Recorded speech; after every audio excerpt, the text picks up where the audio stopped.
Football খেলা শুরু হলেই ভক্তদের উন্মাদনায় কমতি থাকে না। ভক্তদের নানা রকম পাগলামি অনায়াসেই চোখে পড়ে। কোন দল জিতবে কোন দল হারবে এটা নিয়ে শুরু হয় পাগলামি। সময়টি 2010 সালের বিশ্বকাপের। পল দ্য অক্টোপাস এই প্রাণীটি দিয়ে প্রায় নির্ভুল প্রেডিকশন করা হতো। শুরুতে 2008 ইউরোতে জার্মানির 6টা ম্যাচের প্রেডিকশন করে 5টাই সঠিক ফলাফল দিয়েছিল অক্টোপাস পল। এর 2 বছর পর 2010 বিশ্বকাপে জার্মানির 7টা ম্যাচের ভেতর 7টাই সঠিক ফলাফল দিয়েছিল অক্টোপাস পল। সামনেই শুরু হচ্ছে কোপা আমেরিকা 2024। এরই উন্মাদনায় ভাসছে পুরা ফুটবল বিশ্ব।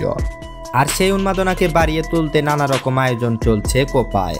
আর সেসব আয়োজনের অন্যতম চমক হিসেবে থাকছে প্রাণীদের দিয়ে ভবিষ্যৎবাণীর চিত্র।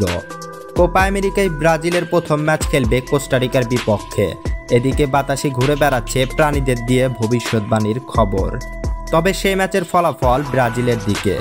এদিকে গুগলের ইনফরমেশন অনুযায়ী ব্রাজিলের জেতার সম্ভাবনা 52%, কোস্টারিকার জেতার সম্ভাবনা 28% এবং ড হওয়ার সম্ভাবনা 20%।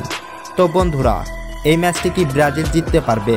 জানান কমেন্ট সেকশনে। এই ম্যাচে কত গোল হতে পারে সেটাও লিখতে পারেন কমেন্ট সেকশনে। সকলকে ধন্যবাদ।